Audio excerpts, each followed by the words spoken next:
Hello guys, നമ്മളൊരു സ്ഥലത്തേക്ക് പോവാണ്. വേറെ എവിടെയല്ല, നെട്ടറ ഗ്രാമത്തിലേക്കാണ്. അങ്ങനെ അത് ഏകദേശം 1 മണിക്കൂറിന് ശേഷം ഞങ്ങൾ എത്താനായിട്ടുണ്ട്. അങ്ങനെ ഇതേ കുറച്ച് കഴിഞ്ഞപ്പോഴത്തേ മാനിനൊക്കെ കണ്ടു തുടങ്ങി. എന്ത് ഭംഗിയെന്നറിയോ ഇതിനെ കണ്ടിരിക്കുക. ഇത് നോക്കി നല്ല മഞ്ഞുണ്ട്. ഒരു 4 മണി ആയിട്ടേ ഉള്ളൂ, എന്നിട്ടും നോക്കിയാട്ടെ മഞ്ഞ്. അങ്ങനെ ഇതാ ഞങ്ങൾ നെട്ടറ ഗ്രാമത്തിലെത്തി. ദേ ഈ പാലത്തുനിന്ന് കുറച്ചുകൂടെ മുന്നോട്ട് പോയാൽ ഈ ഗ്രാമത്തിലെ കുട്ടികൾ ഇങ്ങനെ കളിക്കുന്ന കാണാം.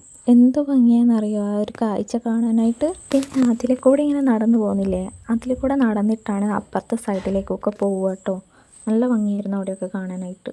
പിന്നെ അവിടെ പാലത്തിൻ്റെ അടുത്തായിട്ട് ഒരു ചായക്കട ഉണ്ടായിരുന്നു. അങ്ങനെ ചായ കുടിക്കാൻ വേണ്ടിയിട്ട് അങ്ങോട്ട് പോയി. പിന്നെ ഞങ്ങൾ 5 പേരുണ്ട് കേട്ടോ. വീഡിയോയിൽ ആദ്യം ഏഡ് ചെയ്യാൻ വിട്ടുപോയതാണ്. ചായ വരുന്നവരെ വെയിറ്റ് ചെയ്യാൻ പറ്റായിട്ട് ഞങ്ങൾ ലേസൊക്കെ വാങ്ങി കഴിക്കായിരുന്നു. പിന്നെ എൻ്റെ പരിപാടി അവിടെ വീഡിയോ എടുക്കലായിരുന്നു കേട്ടോ. പിന്നെ ഇതേ ഞങ്ങൾ ഐറ്റംസ് എത്തി. ഞങ്ങൾ നൂഡിൽസ് ആയിരുന്നു പറഞ്ഞാൽ നല്ല ടേസ്റ്റ് ഉണ്ടായിരുന്നു, നല്ല സുഖം ഉണ്ടായിരുന്നു. പിന്നെ അതിൻ്റെ കൂടെ ഞങ്ങൾ ലേസൊക്കെ ആഡ് ചെയ്തിട്ട് കഴിച്ചായിരുന്നു. അത് അടുത്തിലും അടിപൊളി. പിന്നെ ഞങ്ങൾ അതൊക്കെ കഴിച്ച് കഴിയുമ്പോഴത്തേക്ക് നേരം നല്ലോണം ഇറിറ്റേറ്റ് ഉണ്ട്. അപ്പോൾ അടുത്തൊരു വീഡിയോ ആയിട്ട് വരാം. Tata bye bye, see U.